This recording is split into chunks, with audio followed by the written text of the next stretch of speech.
Hello everyone, welcome back to my channel PE insights with Shahira, जहां हम physical education को बनाते हैं सिंपल, स्मार्ट और एग्जाम ओरिएंटेड। हम लोगों ने जो लास्ट पीवाईक्यूज का सेशन स्टार्ट किए थे, आज उसका थर्ड पार्ट है। आज के इस सेशन में हम डिस्कस करने वाले हैं इम्पोर्टेंट पीवाईक्यूज जो आपके upcoming EMRS, KBS, NBS, UPTGT, LTG और यूजीसी नीट जैसे एग्जाम के लिए बहुत ज़्यादा इम्पोर्टेंट। इस क्लास का मेन ऑब्जेक्टिव है कि आपको कॉन्सेप्ट क्लैरिटी और एग्जाम स्ट्राइक एक्यूरेसी दोनों मिले, ताकि आप कॉन्फिडेंटली अपने एग्जाम में स्कोर कर सकें। सो get ready for today's session. चलिए स्टार्ट करते हैं आज का session. With the first question. शुरू करते हैं आज के सेशन के फर्स्ट क्वेश्चन। क्वेश्चन पूछ रहा है कि which of the following is not a method of measuring muscle strength? मतलब कौन सा मेथड मसल स्ट्रेंथ मेजर करने के लिए यूज नहीं होता? Option 1 inclinometry, option 2 tensiometry, option 3 dynamometry and option 4 is 1 RM testing with weights. ठीक है, तो इसका जो करेक्ट आंसर है दैट इज इंक्लिनोमेट्री। यहाँ पे नॉट पूछा गया है। Okay, apart from inclinometry all are used somehow for measuring the muscle strain. Okay, अब देख लेते हैं इंक्लिनोमेट्री जो है ये मेजर्स जॉइंट एंगल को मेजर करते हैं और रेंज ऑफ मोशन को मेजर करते हैं, ये स्ट्रेंथ को मेजर नहीं करता। Okay, then tensiometry it measures the muscle tension और फोर्स, ये तो मसल टेंशन और फोर्स को मेजर करता है। डायनामोमेट्री में measures the grip and muscle force using devices like hand dynamometer. Okay, 1 RM test ये measures the maximum strength by lifting the maximum weight for one repetition. So the correct answer will be option number 1, that is inclinometry. Next question है, the volume of air breathed in and out during each respiratory cycle is known as। जो हर एक respiratory cycle में जितना amount of air breathe in और out होता है उसको क्या बोला जाता है? Option 1 inspiratory reserve volume, option 2 residual volume, option 3 tidal volume and option 4 is expiratory reserve volume. So the correct answer is tidal volume, that is option number 3, tidal volume. जो inspiratory reserve volume क्या होता है देख लेते हैं। ये जो extra air after normal inhalation रह जाता है that is known as IRV। ठीक है, इंस्पिरेटरी इसको बोलते हैं इंस्पिरेटरी रिजर्व वॉल्यूम।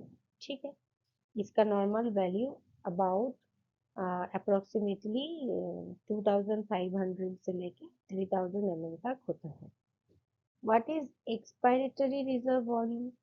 ये extra air exhaled after inhalation inspiratory हो गया, and after exhale the amount of air रह जाता है उसको बोलते हैं, एक्स्ट्रा एयर होता है उसको बोलते हैं expiratory reserve volume. Residual volume क्या है? Air left in lungs after forceful exhalation. Forceful exhalation के बाद भी अगर जो अमाउंट ऑफ एयर लंग्स में रह जाता है उसको बोलते हैं रेजिडुअल वॉल्यूम। और इसका amount about 1200 millilitre. Expiratory reserve volume का अमाउंट है अबाउट 1000 से 1200 मिलीलीटर। इंस्पायरेटरी रिजर्व वॉल्यूम का अमाउंट है 2500 से लेके 3000 millilitre. And what is the normal value of tidal volume? It is about 500 milliliter for a normal human being. Okay. अगला question है, which of the following components are health related physical fitness? जो physical fitness का components होता है वो basically दो category में divide किया जाता है इनिशियली। दैट इज, एक होता है health related and another one is performance related. ठीक है, परफॉर्मेंस और skill related we can say. So जो health related physical fitness component है, इस क्वेश्चन में हम लोगों को वही फाइंड आउट करना है। Health related physical fitness components में मस्कुलर स्ट्रेंथ आ जाएगा, उसके बाद cardiovascular endurance, agility is a performance related physical fitness, और flexibility is health related physical fitness, reaction time performance related physical fitness, body composition is health related physical fitness। तो option 1 में बोला गया है 2, 3, 4 and 6। ये तो नहीं होगा क्योंकि 3 परफॉर्मेंस रिलेटेड है, यहाँ पे भी 3 है तो ये भी सीधा सीधा कर देते हैं, यहाँ पे भी 3 है तो ये भी नहीं है। तो what will be the correct answer? Option number 3 will be the correct answer, that is 1, 2, 4 and 6। Okay, so यहाँ मेंशन है, you can see the explanation. Next question है, which is correct about the length and width of take off board in long jump? Simply आपको choose करना है long jump take off board की length and width कितने होते हैं। Okay, option 1 में बोला गया है 1.25 metre and 20 centimetre, 1.22 metre length and 10 centimetre width, 1.25 metre length and 10 centimetre width, and option 4 में 1.22 metre length and 20 centimetre. So सीधा सीधा इसका करेक्ट आंसर है 1.22 metre length and 20 centimetre width. ठीक है, एज 1.22 जो होता है वो हमारा ट्रैक का भी विड्थ होता है। ठीक, तो इस हिसाब से देख लेते हैं आज के सेशन का last question. The increase in actual number of muscle cell is known as. अगर मसल सेल्स में number of muscle cells increase होगा तो उस घटना को क्या कहलाती है? ऑप्शन 1 है हाइपोमायोट्रॉफी, ऑप्शन 2 है हाइपोप्लेजिया, ऑप्शन 3 हाइपरमायोट्रॉफी एंड ऑप्शन 4 है hyperplasia. So the correct answer for this question will be option number 4, hyperplasia. Okay, तो मसल्स ग्रोथ दो तरीके से मेनली होते हैं। एक हो गया hypertrophy, another one is hyperplasia. Hypertrophy में increase in size of the muscle fibre, यहाँ पे मसल फाइबर्स का जो साइज है वो इंक्रीज होता है।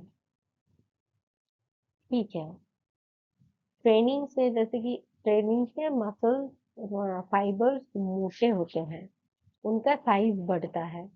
एग्जाम्पल के तौर से हम लोग बोल सकते हैं कि वेट ट्रेनिंग, रेजिस्टेंस ट्रेनिंग से मसल्स की हाइपरट्रॉफी होती है। और if we talk about hyperplasia, it is the increase in the number of muscle fiber।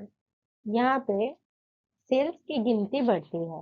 ये रेयर होता है ह्यूमंस में, बट कुछ स्पेसिफिक ट्रेनिंग एंड हार्मोन्स से पॉसिबल होता है। तो the correct answer will be option number 4, that is hyperplasia.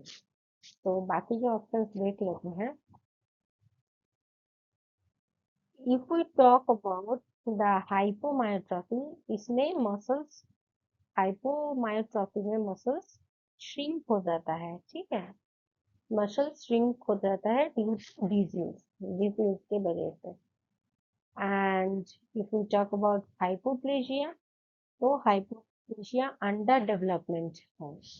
Okay, and हाइपोमायोट्रॉफी होता है एक्सट्रीम हाइपरट्रॉफी, जो एक्सेसिव मसल ग्रोथ की वजह से हाइपरमायोट्रॉफी अकर होते हैं। Okay, clear everyone? This is all about today session. मिलते हैं नेक्स्ट वीडियो में, and if you find this video helpful for your exam, do like, share and comment and subscribe and press the bell icon so that you can get updated with the latest class. Thank you so much. Thank you for joining.